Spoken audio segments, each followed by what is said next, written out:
আসসালামু আলাইকুম। একটি স্মার্ট গিজার ফলছাদে ডিল করে ঝুলানোর সুব্যবস্থা যদি না থাকে সেক্ষেত্রে আপনারা কিভাবে বসাবেন? সেই বিষয়টি আজকে এই ভিডিওটিতে আমি দেখাবো। তো দেখতে পাচ্ছেন একটি স্মার্ট গিজার তিনটি টোটাল ৬ টি ইটের উপর বসানো হয়েছে। তো এই গিজারটা কিভাবে ফিটিং করা হয়েছে আপনারা ভিডিওটি যদি দেখেন শুরু থেকে তাহলে পুরোপুরি বুঝতে পারবেন। তো এখানে সর্বপ্রথম যেসব পার্টস বা যেসব ফিটিংস লাগবে সেটার মধ্যে অন্যতম হচ্ছে নিপেল, 1/2 ইঞ্চি নিপেল আর হচ্ছে থ্রেড ট্র্যাপ। 1/2 ইঞ্চি নিপেল 5 থেকে 6টা লাগতে পারে। তো থ্রেড ট্র্যাপ আপনাদের এখানে লাগবে টোটালি 2টা। তো দেখুন থ্রেড ট্র্যাপটি কীভাবে পেঁচানো হচ্ছে। পাইপ লাগবে 2টি। 1/2 ইঞ্চি নিপেলের যে থ্রেড কাটিং আছে ওই কাটিংয়ে ভালোভাবে থ্রেডটা দিয়ে পেঁচিয়ে নিতে হবে যাতে করে গিজারে যে গরম পানি এবং ঠান্ডা পানির যে ফ্লেক্সিবল পাইপ থাকে বা হুজ পাইপ থাকে সেগুলো যাতে সহজে ফিটিং করা যায়, ইভেন কি কোনো লিকেজ না থাকে পানির, তার জন্য ভালোভাবে থ্রেডটা পেঁচিয়ে নেবেন।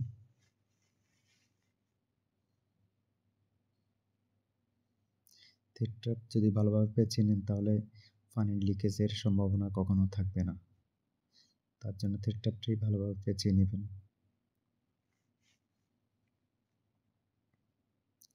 তো এখন যে চেক বাল্ব বা নন রিটার্ন বাল্ব দেখতেছেন, এটা খুবই গুরুত্বপূর্ণ একটি ফিটিংস। এটা হচ্ছে ঠান্ডা পানি এক পাশ দিয়ে ঢুকবে, স্ক্রুড্রাইভার দিয়ে যে পাশ দিয়ে আমি চাপ দিচ্ছি সে পাশটা হচ্ছে ঠান্ডা পানি ঢোকার জন্য। অ্যারো চিহ্নটা দেখতে পাচ্ছেন, অ্যারো চিহ্নটা যেদিকে সেদিকে হচ্ছে পানিটা ঢুকবে।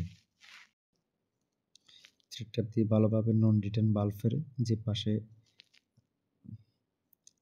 থ্রেড কাটা সিস্টেম আছে ওই পাশে ভালোভাবে পেঁচিয়ে দিবেন যাতে করে ফিটিং করার পরে কোনো লিকেজ না হয়। তো নন রিটার্ন বাল্বটি পেঁচানো হয়েছে থ্রেডটা দিয়ে।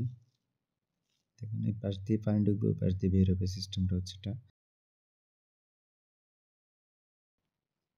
নন রিটার্ন বাল্ব যখন একটা স্মার্ট গিজার ইউজ করা হয় তখন পানির যে প্রেশারের পরিমাপ আছে সেটা মোটামুটি ভালো একটা কন্ট্রোলে থাকে। আর নন রিটার্ন বাল্ব যখন আপনি ইউজ করবেন তখন গরম পানি হিটারে যখন হয়ে যাবে তখন কখনো ঠান্ডা পানির পাইপে প্রবেশ করবে না, কারণ নন রিটার্ন বাল্ব ঠান্ডা পানির পাইপ দিয়ে বসানো হয়। ঠান্ডা পানি পাইপ দিয়ে যখন পানি একবার ঢুকবে নন রিটার্ন বাল্ব দিয়ে তখন এটা কখনো রিটার্ন হবে না, অর্থাৎ পানি ঢুকবে কিন্তু পানি বের হবে না ঠান্ডা পানি পাইপ দিয়ে। তাহলে এটা এক ধরনের সেফটি হিসেবে ব্যবহার করা হয়, যাতে পানি ঢুকে কখনো আর বের না হয় ঠান্ডা পানি পাইপ দিয়ে, তার জন্য ব্যবহার করা হয়েছে।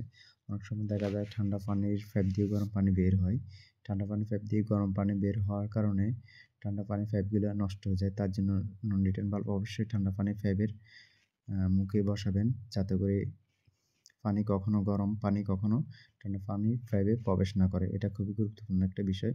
আর হচ্ছে এই নন রিটার্ন বাল্বের আরেকটা সিস্টেম হচ্ছে যে পানি যখন 70 থেকে 80 ডিগ্রি সেলসিয়াস হয়ে যাবে তখন এখানে একটি মানে বাষ্প বা এখানে যে বাষ্প পরিণত হয় সেটা নন রিটার্ন বাল্বের উপরে যে সুইচের মতন দেখতেছেন এটা অটোমেটিক বাষ্পগুলোকে বের করে দেবে।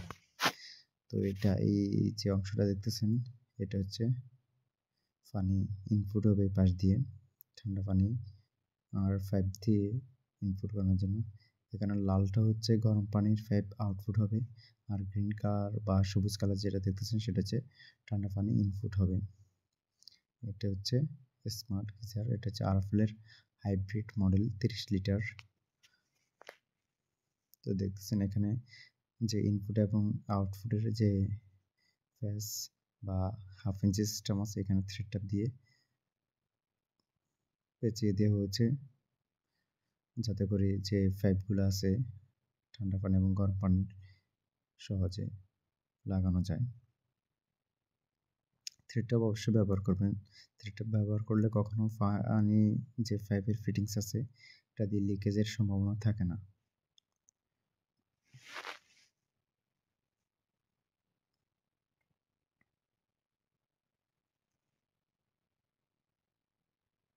ভালোভাবে অবশ্যই টাইট করে লাগাবেন রেঞ্চ দিয়ে।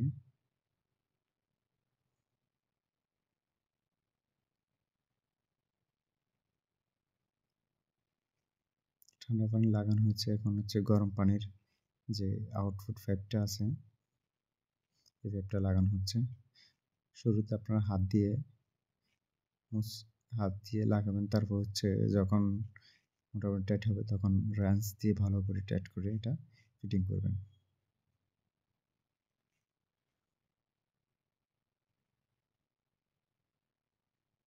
আমি এখানে যে পাইপটা ফিটিং করেছি, যে 2টা পাইপ লাগিয়েছি, এগুলা খুবই ভালো মানের একটা পাইপ। তো এগুলা ইউজ করলে আপনার পাইপটা ব্যাকা হয়ে যাওয়ার সম্ভাবনা থাকে না।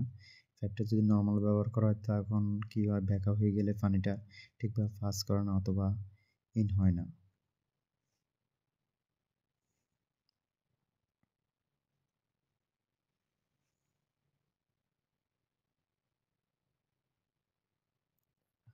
আমরা এখন যে গিজারটি আছে, গিজারের নিচে এক পাশে 3টে করে, 2 পাশে মোট 6টা ইট দিয়ে বসিয়ে দিয়েছি। কারণটা হচ্ছে যে ফলসাতে গিজারটা ফিটিং করা হয়েছে এখানে ড্রিল করার কোনো ব্যবস্থা নেই। ড্রিল করলে এটা ঝুলিয়ে রাখার মতন অবস্থা নেই আর কি, এখানে স্পেসটা অনেক ছোট। এর জন্য ইটের উপরে বসানো হয়েছে। যখন গিজারের ভিতরে 30 লিটার পানি পরিপূর্ণ হবে তখন গিজারটা অনেক ওয়েট থাকবে, তখন ইটের উপরে খুব সুন্দরভাবে এটা বসে থাকবে, এটা পড়ে যাওয়ার কোনো সম্ভাবনা নেই।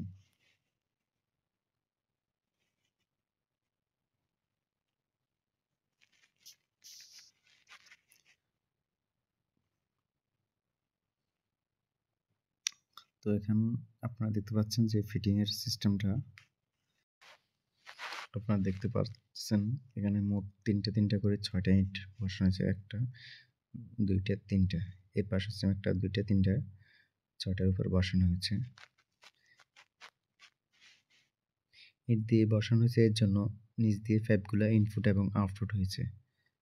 তো এই দেখতেছেন নন রিটার্ন বাল্ব।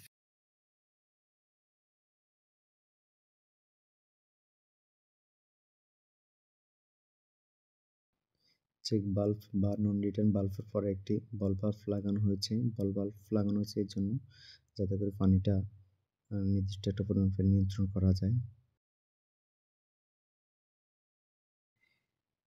এটা হচ্ছে ইনপুট পাইপ, দেখতে পাচ্ছেন আপনারা গ্রিন কালার বা সবুজ কালারের যে পাইপটি বা সবুজ কালারের যে ইনপুট সাইড, ওই সাইডে আমরা বল বাল্ব লাগিয়েছি।